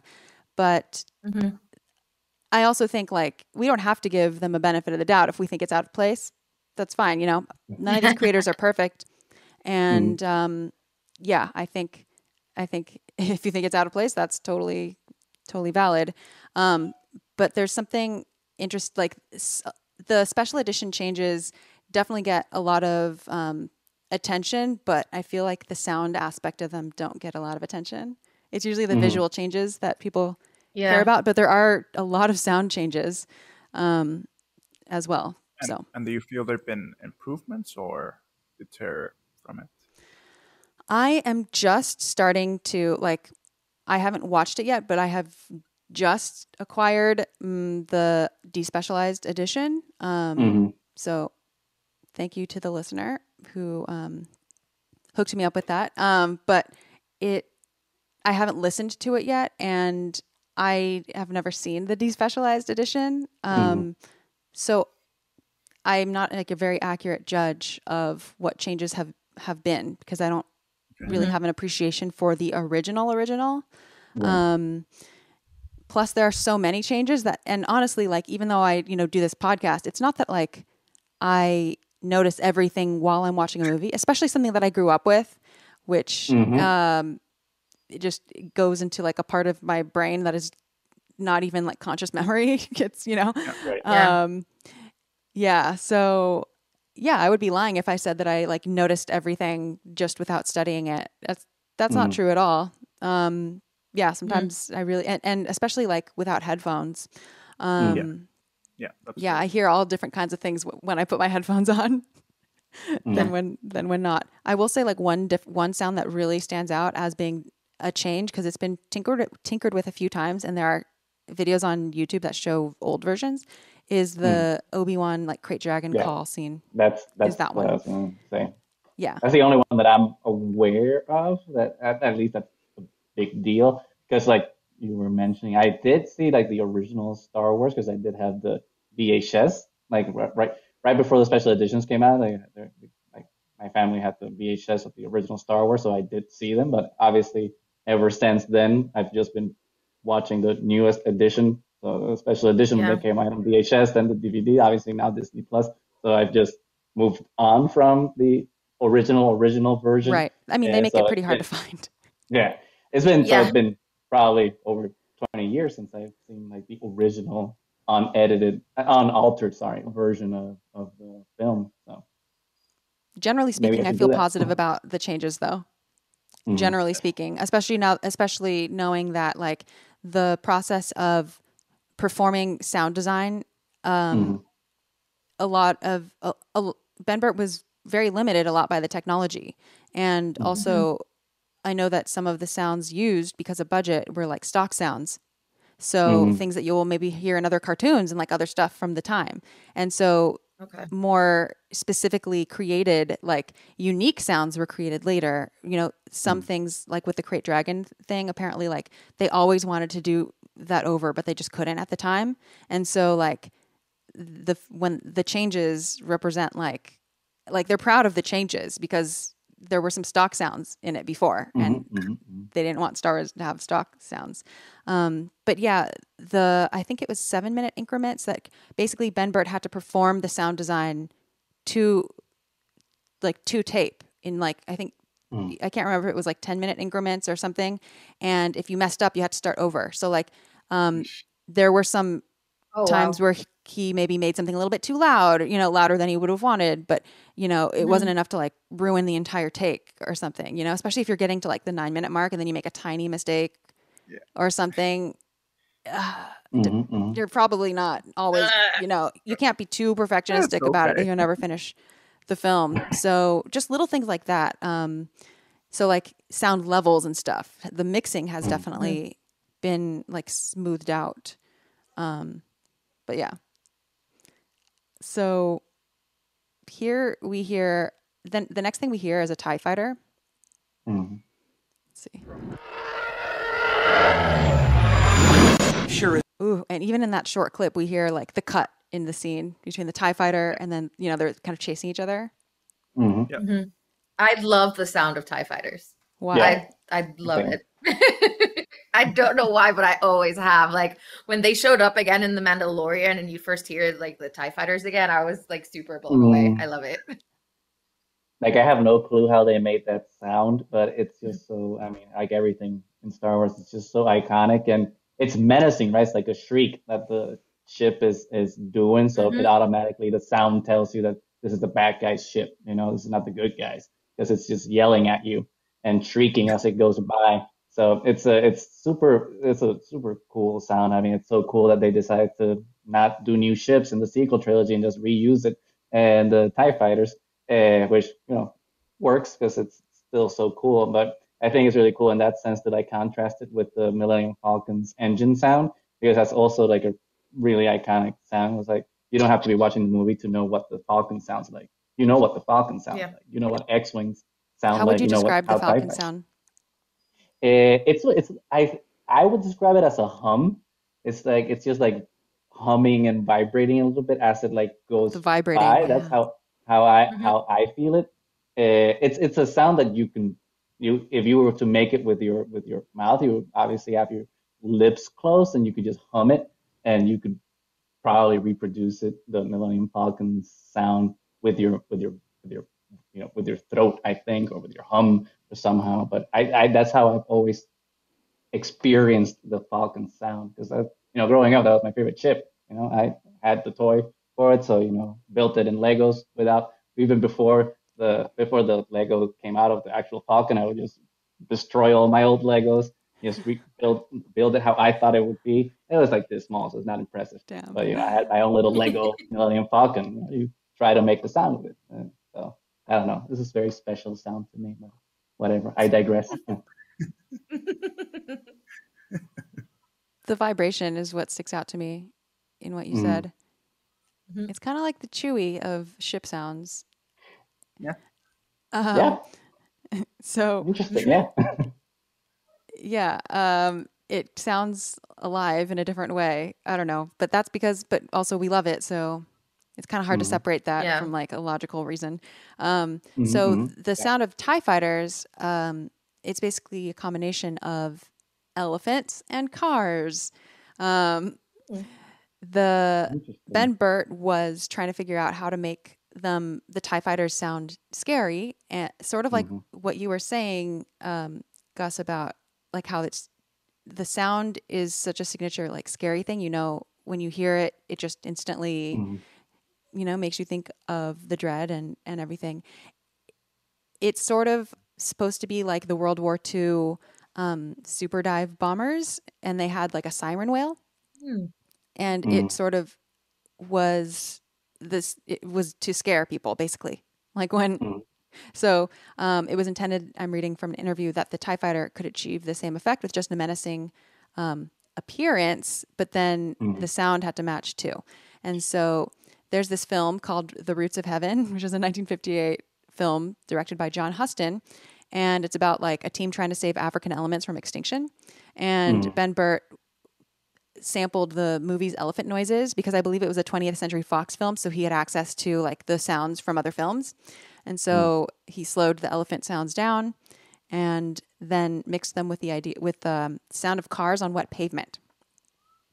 Wow. So he says, swoosh, the car would come by and you hear this car plowing through the water. Burtt later recalled, I took that sound still thinking that I was making a laser of some kind. But when he tried the combination of elephants and cars with the TIE fighter footage, basically everyone loved it. And so Ben Burtt said, I really put it in there because I had no other alternative. It got great reviews. So naturally it became the sound of the TIE fighters. Another lucky break. So interesting.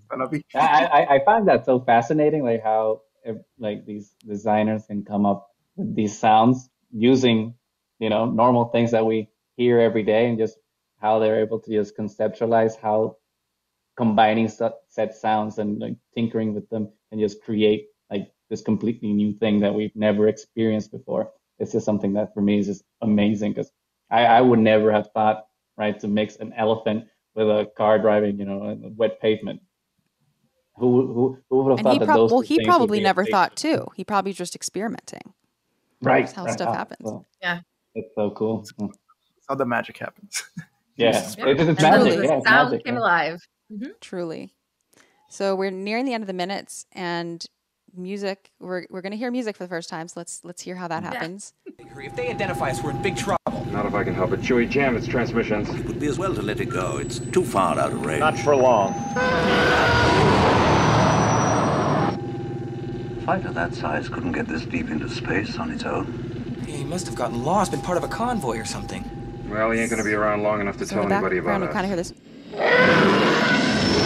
Look at him, he's heading for that small moon. I think I can get him before he gets there. He's almost in range. That's no moon. There we go. It's a space station. It's too big to be a space station. So that's when the realization comes in. Very bad feeling about this. Turn the ship around. Classic line. Yeah, I think you're right. Full reverse. And so, yeah. That's it. It's when they realize it's no moon. It's amazing. And I think it's great because it starts right when Obi-Wan has the realization. And that's when the music cues in. And it's like everyone's collective dread of being like, oh, it hit the fan. And that's when the music is like helping crescendo that. And I like that it does start kind of low and like a little more muted. Yeah. And then it starts, as the realization becomes bigger in their minds, so does the music. So the music is their emotions right at the time. And it's really clever, right? Because it crescendos with the TIE Fighter and Millennium Falcon sounds, like that chase. And so, like, there's a lot of action going on, all of a sudden silence. And then the music just starts up. And it's just like, okay, well, now we're in it and we can't escape. Yeah, and then when they realize that they're being pulled in by the tractor beam and they can't go anywhere. Like, as they keep getting closer to the Death Star, the music continues to swell louder and louder, and it's like, oh, we're screwed. This is bad. So does the sound of the Millennium Falcon. I've always liked that sound effect when they're caught in the tractor beam, like the vibration of the Millennium Falcon trying to get out and just not being able to move out. I think it's a good addition to the music, because the music's swelling and so is the Millennium Falcon struggling, so the engine just keeps getting louder and louder as they're struggling to get out. It's like this combination, of like everyone's fear, and the ship is afraid too, in a sense, and the engine's expressing that fear, and so is the music, and so is the everything that's happening with everyone saying. So I don't know, it's a good way to like end the clip, right? Because it's the most iconic, one of the most iconic lines of the movie. With, well, you have two. I got a bad feeling about this, and that's no moon. It's no moon. Get the two of them. Yeah. The same package. Yeah, it's a gift. And it's almost like this 5 minutes just set up the movie in itself. Yeah. It's something that I realized. That's a good point, because that's something I realized when I was watching, and I saw what the time clip was, that it was an hour into the movie. I'm like, this is a slow movie. I didn't realize how slow it was until I saw the timestamp. Like, you're an hour basically doing nothing in Tatooine, and all of a sudden, like, after that hour is when everything happens. So that basically, this scene is what catapults like all the action all of a sudden. Because that's when everything happens and they go into the Death Star. This is the prelude of the action, and to an extent. Yeah, I hadn't realized it either, because I love A New Hope, but when I realized that it was like an hour into it, I remembered that when I was a kid, I thought that A New Hope was the most boring one. And when we decided to watch them when we were a kid, I would sometimes like want to skip A New Hope because, that one's kind of boring and whatever. And now I still love Empire Strikes Back more, but A New Hope is up there too. Like, I really, really enjoy A New Hope. So it made me remember, like, oh wow, I forgot that as a kid I used to like not like this one that much. That makes sense. Totally. Yeah. I was all about Return of the Jedi. Oh yeah, I used to have that VHS at my grandparents' house. I purposely left that VHS at my grandparents' house because we would always go on Saturdays. And so I'm like, okay, every Saturday I'm gonna watch Return of the Jedi. Return of the Jedi. Yeah, that's awesome. And then when Episode 1 came out, that was then like Return of the Jedi got switched for Episode 1. But those were the two VHSs that I watched the most growing up: Return of the Jedi and Episode 1. Because Empire Strikes, I think it kind of scared me growing up a little bit, especially that scene when decapitated Vader and with Luke's head and the good guys lose. Yeah. That was not my jam growing up. But then as a teenager, then it becomes a little more like, oh. I'm pretty sure my parents fast forwarded that scene every time we watched it. Like, I didn't get to see that scene until it was like re-released in theaters. And I was like, holy crap. This scene was there all along. Wow. Yeah. That's interesting, because I remember, like, that was a scene that, I mean, not to detract from everything. That was a scene that, like, we're like on a super spin-off. That I remember, like, asking my dad what it meant. Like, that's a deep question. Yeah. Because, like, how do you even answer wait. Yeah. Yeah. I still don't, like, I'm still trying to think about what it Trying means. to think about what it meant. Yeah. Yeah. It's so layered. It's Yeah. so many things. Well, that's what's so good about it. Totally. Absolutely. We're talking about the decapitation of Yes. Yeah. So anyway, That's really bad. Back to A New Hope. do we have any I final? want to point out that now that you mentioned it, that it's elephants, I can hear it in the sound now, and I'm never going to be able to unhear it. That's great. That's how I feel about so many of the sounds in Star Wars. Is like once I kind of hear what it is made up of, then I like always hear sort of like I cannot look at Yoda. I can't hear Yoda without also thinking Miss Piggy. And then I like to close my eyes and like pretend that one is the other. Since I was a kid, I would always just like try to close my eyes and imagine that it was Miss Piggy and vice versa. Yeah, like during the holidays, I was rewatching a Muppet Christmas Carol, and like all the scenes with Miss Piggy, I'm like, that's Yoda. Yeah. Yoda's here, just just in drag and married to Kermit. Love Yoda. It's so Love Miss cool. Piggy. Yeah. Shall we move on to the Star Wars Music Minute questionnaire? Sure. Yes. Awesome. Let's do one question at a time, and then we'll go in a round. Okay. So, question number 1 is, in exactly 3 words, what does Star Wars sound like? And we'll start with, are you seeing the counter? What is clockwise? We'll go clockwise. So we'll go Mo first. Okay. They might sound so weird. The first one will be Vader's breathing. That's for sure. Wait, no, in 3 words total. Oh, in 3 words total. Yep. It's a hard one. The email. You can go last. We'll go the up. Can they be sounds, not words? Yeah. Or okay. Sure, as long as it can be. Just tell me what it is. Okay. So the beep beep beep for R2D2. That's one. The from Vader. Okay. And here goes. Let's see if it works. Wow,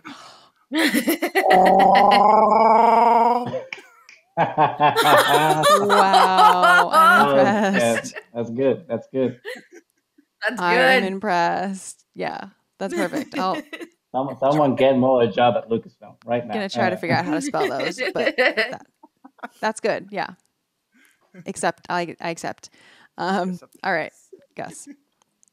I was thinking about it last night, and I had a couple that I was thinking about, but I think the ones that are appropriate would be, it's 3 words: analog but magical. That's how I would describe the sounds of Star Wars. Analog but magical? Yes. Got it. All right, Nani?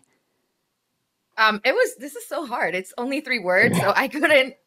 I know. And then I just like try to remember what I felt like when I watched them first when I was a kid and everything, and I came up with James Earl Jones. Ooh. Oh. Yes. That's good. That's good. Because the sound of Vader is just so, it's not just the breathing, it's that voice. And I mean, we spent the prequel trilogies the entire time just waiting to hear Vader's voice one more time. And we got stuck with that horrible no, but we still got to hear Vader come alive again. So that's it. It's Vader's voice. It's what makes me think Star Wars right away. So that's nice. Good. Yeah. Question number 2. What is something related to Star Wars music or sound that you are curious, want to learn more about? Same order. Okay. Yeah. I want to learn more about I always forget their name. Max Rebo's band.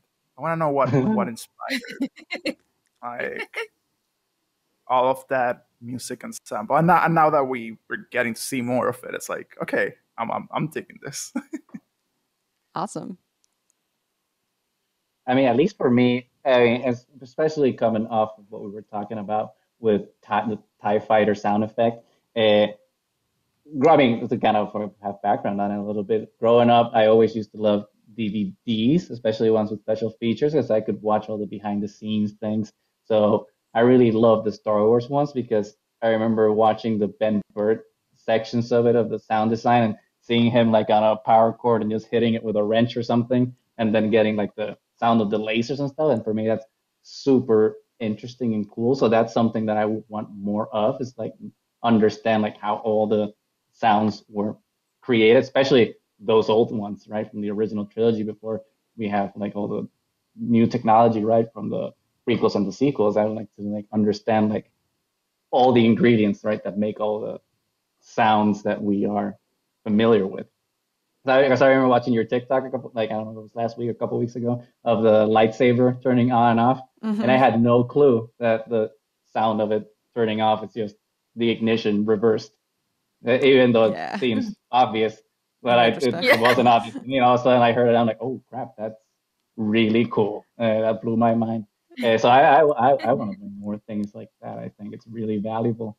So I don't know. That was a little long. So more about the sound, the creation of the, like how the sounds were designed. Yeah. Awesome. What about you, Nani? Well, I know nothing about composing music or anything, but I'm really curious about, with the new stuff coming out, especially like with Bad Batch and Mando and the Book of Boba, how these meetings happen. Like, how do they decide and are able to create like these unique soundtracks and character themes, but making them still sound Star Wars?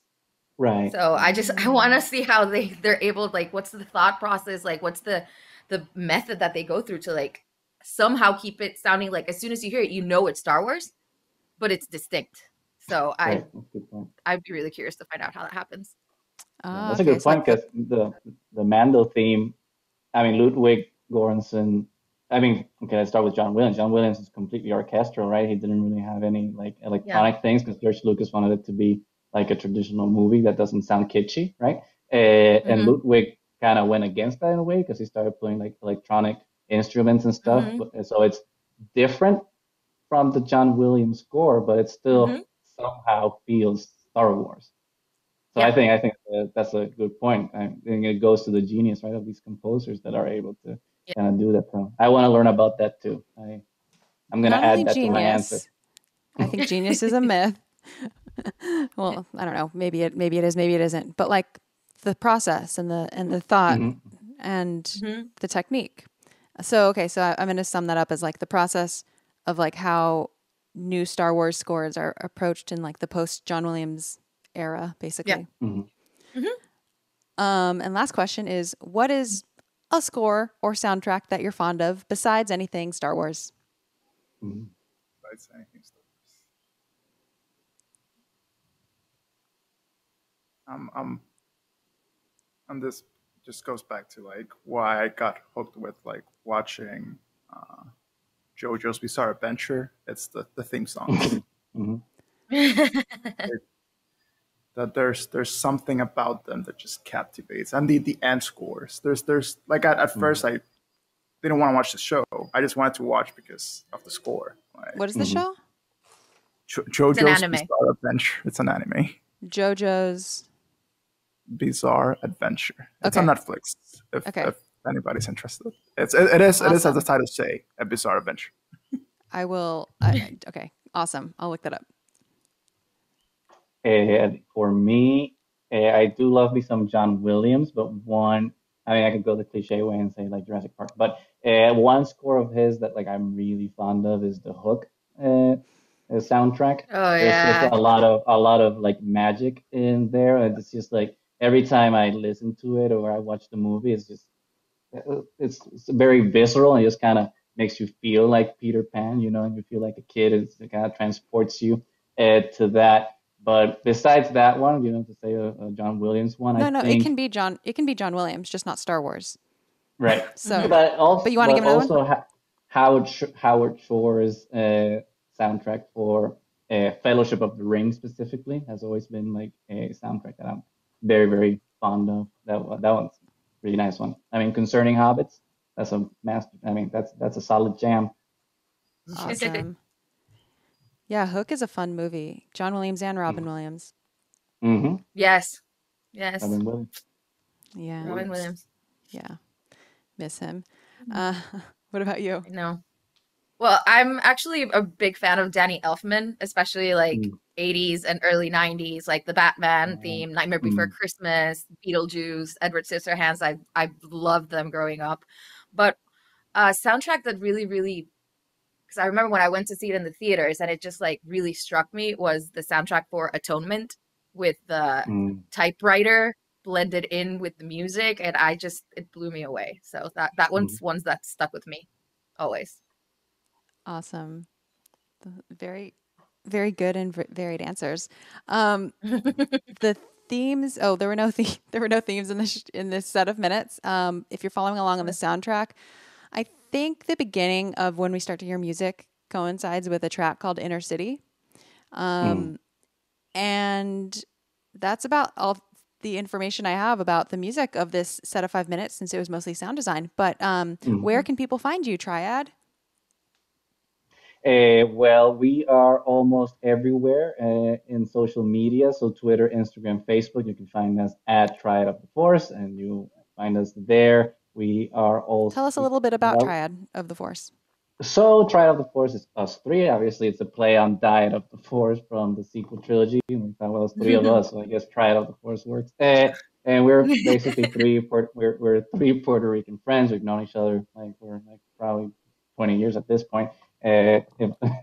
So we've always talked throughout the years when we're hanging out of we always talk about Star Wars. And when COVID happened, it was kind of like, can we stop talking? I mean, can we keep talking about it, but maybe, just put it out? And we decided to start our podcast and just have the conversations we've always had, but now in a more organized fashion, and always try to look at Star Wars, not just from a critical point of view to try to understand it in that fashion, but also through our, Puerto Rican lens and through that representation, right? Because there's a lot of white male dominated podcasts out there. That's the majority. And we're like, well, there's lots of voices that aren't being listened to, right, in that scope. And we're like, well, our Hispanic Puerto Rican voice is important. And then we have a varied crew here of different points of view, even within our Puerto Rican lens, to kind of look at that. So that's kind of how it came to be. And that's what we try to do, and add a little flavor, some seasoning to the Star Wars conversation. That's the beautiful way of putting it. We're just three bored friends talking about Star Wars. I did not know that you had known each other your whole life. That's really amazing. That's so cool. That's so cool. Mo and I went to high school together, and then Nani is my best friend's sister, so I met her through him. So we've known each other almost forever. Yeah, and my husband went to high school with them too, so it's all very right. Her husband actually went to kindergarten with me for a little bit, and then he switched schools. Wow. Well, that's really cool. Puerto Rico's a very small island. I mean, there's still 3.2 million people. So I know, but still, it's like... I mean, we're all related. So. All right, stop. If you go far enough, that's true. Yeah. So I'll put a link to the episode that I did when I was a guest on their podcast, and as you could tell from this conversation, I think you all, I invited you on the show because I think I had a really good time talking to you, and I think I don't know, you kind of opened my mind in new ways. I enjoyed the conversation very much. So thank you for coming on Star Wars Music Minute. And listeners, thank you for staying with us as we make our way through Star Wars A New Hope, the music and sound.